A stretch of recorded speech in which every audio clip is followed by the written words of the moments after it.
रायपुर से है, जहां छत्तीसगढ़ विधानसभा में गोमर्डा अभ्यारण्य में बाघ की मौत और भैंसाझार सिंचाई प्रोजेक्ट का मामला गूंजा। सदन में मामले को लेकर पक्ष और विपक्ष में जमकर बहस और विवाद हुआ। विधानसभा के प्रश्नकाल में मंत्री केदार कश्यप को विपक्ष के अलावा उनके दल के नेताओं ने भी घेरा। कांग्रेस विधायक राघवेंद्र सिंह ने अरपा भैंसाझार सिंचाई प्रोजेक्ट को लेकर सवाल उठाया। इसका जवाब देते हुए मंत्री केदार कश्यप ने कहा कि इसमें काम चल रहा है और लगभग 12,500 हेक्टेयर में सिंचाई का काम हो रहा है। लगभग 8.5 करोड़ के आसपास का काम बाकी है। काम पूर्ण होने के बाद 25,000 हेक्टेयर में सिंचाई की सुविधा मिलेगी। मैंने अरपा भैंसाझार के विषय में सवाल पूछा था। इसमें लगभग जवाब में जो आया कि 2013 से 8 बार समय की वृद्धि हुई है। मैं मंत्री जी से ये जानना चाहूँगा कि ये लक्ष्य कब तक, अब तक कितना हुआ है और इसकी प्राप्ति कब तक हो जाएगी। सर्वे के अनुसार क्या सर्वे का भी कार्य पूर्ण हो चुका है और क्या डीपीआर के हिसाब से ही वहाँ पर कार्य हुआ है, क्या इसका फिजिकल ऑडिट हुआ है, ये मैं मंत्री जी से जानना चाह रहा हूँ। माननीय अध्यक्ष महोदय, अरपा भैंसाझार के जो बृहद परियोजना है, ये लगातार इस पे काम चल रहा है और लगभग 12,500 हेक्टेयर में इसमें अभी वर्तमान में सिंचित हो रहा है और इसके पूरे शीर्ष जितने भी कार्य हैं वो पूर्ण हो चुके हैं।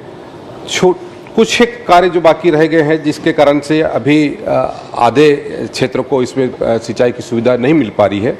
लगभग 8.5 करोड़ लगभग का कहते हैं इसमें शेष है और उस कार्य को पूर्ण करने के पश्चात इस योजना के माध्यम से लगभग 25,000 हेक्टेयर को सिंचित होगा, जिसमें से हमारे 3 विकास खंडों पर यहाँ पर इस योजना के तहत में सिंचाई का सुविधा मिलेगा, जिसमें हमारे कहते हैं जो कोटा का के हमारे लगभग 40 हेक्टेयर और तखतपुर का लगभग 19,406 हेक्टेयर और बिल्हा के लगभग हमारे 5,554 हेक्टेयर इसमें सिंचित होगा। और इस योजना को जब प्रारंभ किया गया और उसके बाद में एक लमसम टेंडर किया गया था अध्यक्ष महोदय, और इसमें पूरे सर्वे का काम और बाकी जो सिंचाई के दृष्टि से जो कहते हैं हमको कार्य करना है, उस कार्य का इसमें प्रावधान किया गया था। और इसमें 8 बार जो समय वृद्धि किया गया, वहाँ पर जो वन भूमि का कहते हैं हमको रिक्वायरमेंट था, उसके अलावा जो राजस्व जब इनकी जो रिक्वायरमेंट थी, उसके आधार पर जो हम लोगों को राजस्व के माध्यम से जो उनको पेमेंट करना था, उसके कारण से ये योजना थोड़ी सी लंबित हुई। और पिछले 19 से लेकर के 21 तक तो लगातार कोविड का दौर था और कोविड के दौर में भी वहाँ पर हम लोगों के माध्यम से कार्य कराया गया और कुछ एक जगह पर किसानों का जो मुआवजा को लेकर के थोड़ा सा विरोध था, तो उसको भी सॉर्ट आउट कर लिया गया है। इस मामले में विधायक धर्मलाल कौशिक ने अपने ही मंत्री केदार कश्यप को घेरते हुए कहा कि परियोजना में विलंब क्यों हो रहा है। जिनके खेत में नहर निकली ही नहीं गई है, वहां भी पेमेंट कर दिया गया है। इस पर दोषी अधिकारियों पर कब तक कार्रवाई करेंगे। इसके जवाब में मंत्री केदार कश्यप ने कहा कि संबंधित अधिकारियों पर कार्रवाई की गई है। भूमि अधिग्रहण के मामले की वजह से देरी हुई है। इसके जवाब में मंत्री केदार कश्यप ने कहा कि संबंधित अधिकारियों पर कार्रवाई की गई है। भूमि अधिग्रहण के मामलों की वजह से देरी हुई है। लगभग 8 करोड़ का अतिरिक्त भुगतान करने वाले दोषी अधिकारियों पर कार्रवाई की जाएगी। बताया गया है। अभी जवाब आया था कुछ दिन पहले, 25 नंबर पे था। ये जो नहर के जो काम हुए हैं, जिसमें जिनका खेत नहर निकाले नहीं गए हैं उनको पेमेंट हो गया, और जिनका खेत निकाला गया है उसमें नहर नहीं बनाए हैं, तो उसमें 10 करोड़ रुपए की राशि का जो अधिकारियों को, जो 10 अधिकारियों को सस्पेंड करने का, उनके ऊपर कार्रवाई करने का, और दूसरी बात वो 10 करोड़ रुपए अधिक पेमेंट हुआ है उसको वापस करने का। सही है। ये कब माननीय अध्यक्ष महोदय, माननीय अध्यक्ष महोदय, माननीय अध्यक्ष महोदय, इसका जवाब आ जाए, जवाब आ जाए, एक बार जवाब आ जाए। जो अधिकारियों के ऊपर कार्रवाई करने का है वो कब तक और जो राशि वापस करनी है वो कब तक कार्रवाई करेंगे? माननीय अध्यक्ष महोदय, इसमें जो संबंधित अधिकारी हैं उनके ऊपर कार्रवाई की गई है जहां पर हमारे विभाग के माध्यम से, और जो वर्तमान में लैंड एक्विजिशन का मामला है उसके कारण से ये पूरा योजना अभी पेंडिंग पड़ा हुआ है। कार्रवाई नहीं की गई है, उसमें क्या है, 2 राजस्व अधिकारी है, एसडीओ है, अब 2 एसडीओ है, उसमें 2 तहसीलदार है, फिर आपके विभाग के अधिकारी है, तो जिसके ऊपर आप कार्रवाई सबके ऊपर नहीं कर सकते। दोषी पाए गए हैं, तो दोषी पाए गए हैं, तो उन दोषी पाए गए अधिकारियों के खिलाफ में कब तक कार्रवाई हो जाएगी, इसको सुनिश्चित करें। कब तक? माननीय अध्यक्ष महोदय, जो हमारे विभाग के अधिकारी और जो रेवेन्यू विभाग के अधिकारी और जो वहाँ पर उस कार्य से संबंधित जितने भी अधिकारी लगे थे और जिनके माध्यम से ये चूक हुई है, लगभग 8 करोड़ का जो अतिरिक्त इसमें भुगतान किया गया है जिनके खेतों पर नहर नहीं बनी, उसके लिए उनको जो भी कहते हैं विधि सम्मत जो कहते हैं कार्रवाई होगी वो हम करेंगे अध्यक्ष महोदय।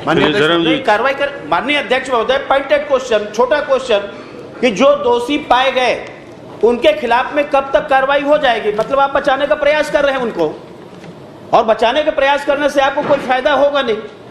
न नहर के काम हो रहे हैं, न उसका कैनाल का काम हो रहा है, न उसमें सिंचाई हो रहा है, और उसके बाद में लागत राशि बढ़ते जा रही है। जो पैसा दी गया उसका अफरा तफरी कर रहे हैं। पॉइंटेड क्वेश्चन ये है। मंत्री जी जवाब आ गया। नहीं, जवाब कहाँ है? कार्रवाई करेंगे, मतलब कितने साल में करेंगे? शीघ्र बोल रहे हैं ना, शीघ्र नहीं, बोल भाई, शीघ्र नहीं, उसमें 2 महीना, 1 महीना, 15 दिन, कब तक? और दूसरी बात, उसको जो पैसा भुगतान हुआ है गलत आदमी को, उस पैसा वापस कब तक वसूली की जाएगी? केवल 2 प्रश्न है मेरा। जो गलत भुगतान हुआ है अध्यक्ष महोदय, उसकी तत्काल वसूली की कार्रवाई की जा रही है। बहुत बढ़िया, उससे ज्यादा और क्या होगा? अधिकारी कार्रवाई करेंगे। माननीय अध्यक्ष महोदय, बड़ा प्रश्न तो यही है कि 10 अधिकारी उसमें सम्मिलित है और उनके खिलाफ में कार्रवाई कब करेंगे? छोटा प्रश्न है, पॉइंटेड प्रश्न है ये। माननीय अध्यक्ष महोदय, कब करेंगे? नेता प्रतिपक्ष चरणदास महंत ने गोमर्डा में मारे गए बाघ को लेकर कहा कि पिछले बार जब ध्यान आकर्षण लगाकर बाघ की मौत की जांच की बात की तो मंत्री ने स्वीकार किया कि न्यायिक जांच चल रही है, तो इसलिए हम चुपचाप बैठे हैं।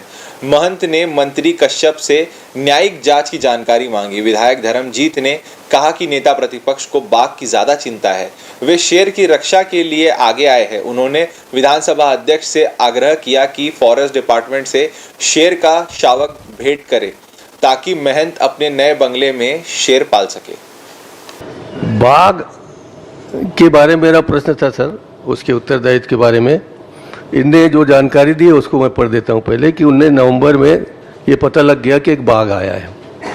वो बाघ 16 से 18 जनवरी के बीच मर गया, पोस्टमार्टम भी हो गया। वही उड़िया वाला है क्या? उड़ीसा शायद है, वही वाला। अच्छा, चलो। उस ध्यानाकर्षण में उनको विस्तृत जानकारी हो चुका है।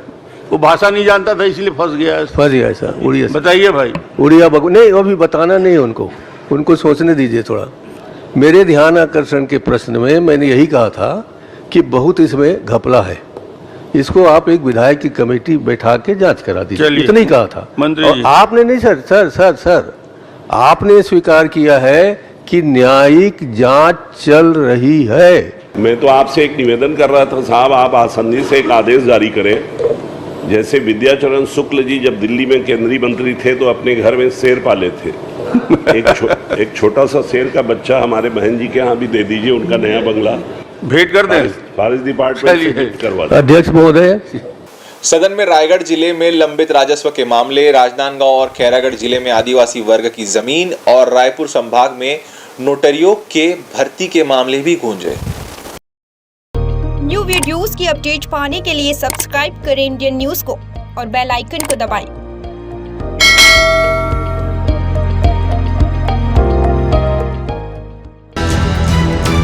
ये है इंदू ब्रॉडकास्टिंग प्राइवेट लिमिटेड और आप देख रहे हैं इंडियन न्यूज, हर पल हर क्षण हर सच।